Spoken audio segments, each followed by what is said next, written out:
Hello friends, स्वागत है आप सभी का आपका अपना YouTube channel DHL education class में। फ्रेंड्स, अगर आप 10वीं बोर्ड परीक्षा के परीक्षार्थी हैं तो इस साइंस के प्रैक्टिस सेट को एक बार ज़रूर देखें। तो चलिए फ्रेंड्स, प्रैक्टिस सेट को जल्दी से शुरू करते हैं। प्रैक्टिस सेट का ये पहला प्रश्न, दाढ़ी बनाने में किस प्रकार दर्पण का उपयोग किया जाता है। 4 विकल्प दिया हुआ है। इन चारों में से सही विकल्प है अवतल दर्पण, यानी ऑप्शन नंबर सी इस प्रश्न का सही जवाब है। नेक्स्ट, गोलीय दर्पण में फोकस दूरी एवं वक्रता त्रिज्या के बीच संबंध। फोकस दूरी वक्रता त्रिज्या की आधी होती है, यानी इस प्रश्न का सही जवाब है ऑप्शन नंबर बी। नेक्स्ट, प्रकाश के अपवर्तन की क्रिया में कौन सी भौतिक राशि अपरिवर्तित रहता है। इस प्रश्न का सही जवाब है आवृत्ति। Option number A is the correct answer. Next,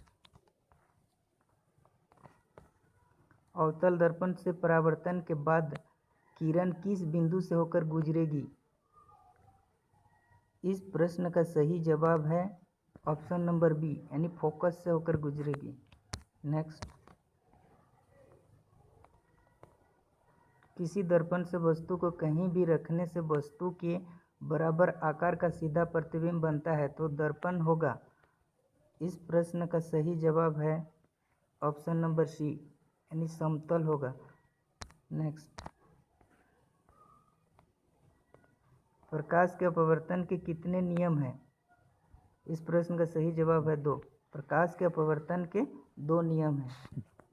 next, किसी गोलीय दर्पण की वक्रता त्रिज्या 50 सेंटीमीटर है तो उसकी फोकस दूरी होगी। वक्रता त्रिज्या की फोकस दूरी आधी होती है, यानी 50 का आधा कितना होगा, 25 सेंटीमीटर होगा, यानी option number C is the correct answer. Next,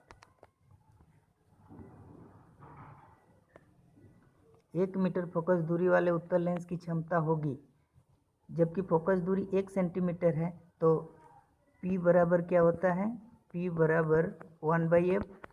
जब इसका फोकस दूरी 1 सेंटीमीटर है तो 1/1 कट जाएगा 1 सेंटीमीटर, यानी option number B is the correct answer. Next,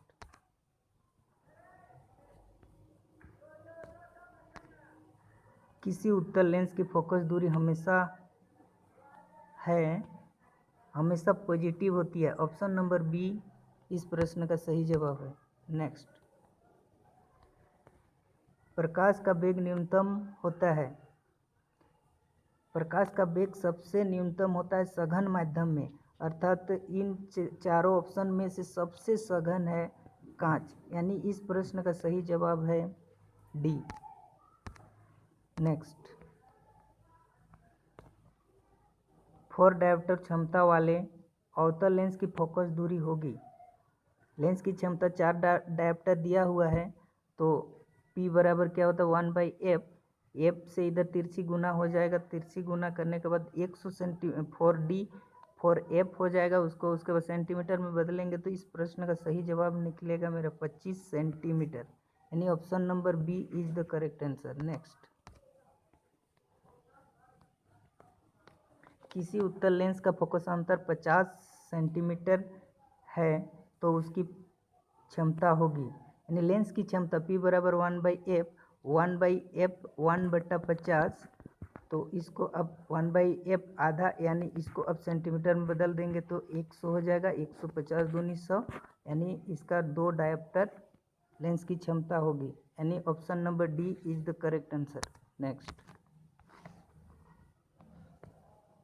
प्रकाश का वेग सर्वाधिक होगा।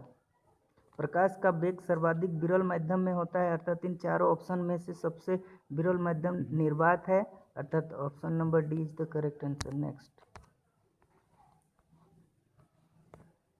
दिए गए प्रकरण में कौन ऊष्माक्षेपी है। ऊष्माक्षेपी जिसमें ऊष्मा निकलता है, ऊष्माशोषित जिसमें ऊष्मा अवशोषित होता है।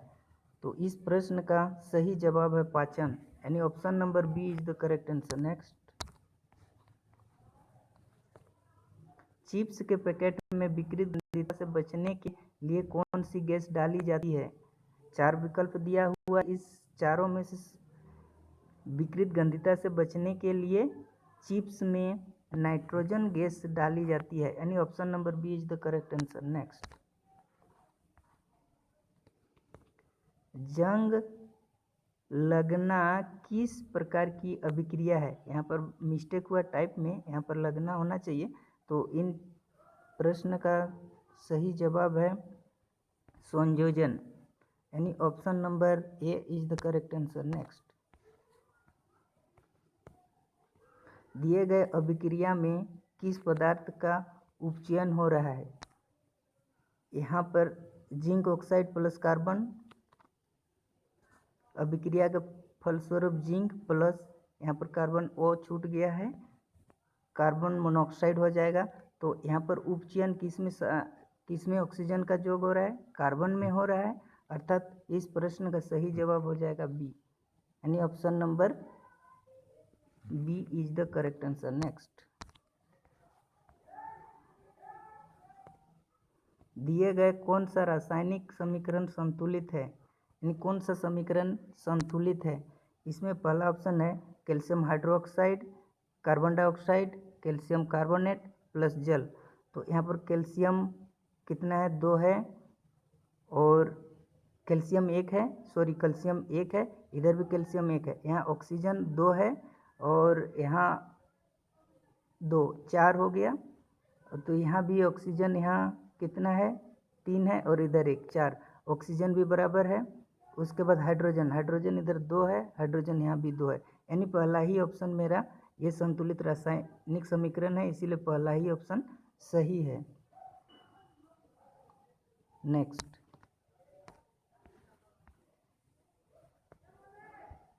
दिए गए चित्र में कौन सी अभिक्रिया हो रही है?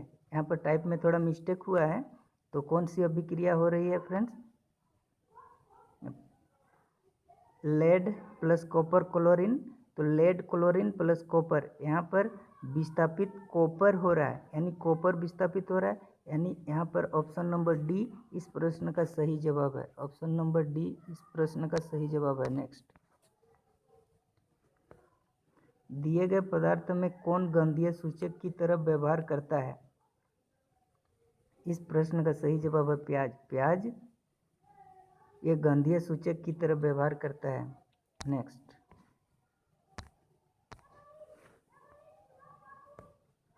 हड्डियों को जोड़ने के लिए डॉक्टर किस लवण का प्रयोग करता है?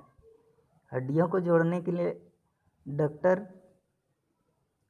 पेरिस ऑफ प्लास्टर, यानी ऑप्शन नंबर डी इस प्रश्न का सही जवाब है। नेक्स्ट, विरंजक चूर्ण का सूत्र क्या है? तो विरंजक चूर्ण का सूत्र होता है कैल्शियम ऑक्सीक्लोराइड, यानी ऑप्शन नंबर सी इस प्रश्न का सही जवाब है। नेक्स्ट, इस चित्र में कौन अभिक्रिया हो रही है? देखिए यहाँ पर ऑक्सीजन, ये मग है, प्लास्टिक मग है, यहाँ हाइड्रोजन है, और यहाँ पर ऑक्सीजन, यहाँ हाइड्रोजन, जल है, और यहाँ ग्रेफाइट रोड है, और ये रबड़ है। तो यहाँ पर देखिए जितने सारे चित्र को देखने से पता चलता है कि यहाँ पर जो भी डाला गया है वो सब विखंडित होगा, तो ये वियोजन अभिक्रिया है। इस प्रश्न का सही जवाब है वियोजन। नेक्स्ट, टमाटर में कौन सा अम्ल पाया जाता है? इस प्रश्न का सही जवाब है ऑक्सैलिक अम्ल। ऑप्शन नंबर डी इस प्रश्न का सही जवाब है। नेक्स्ट, तनुकरण प्रक्रिया में होती है।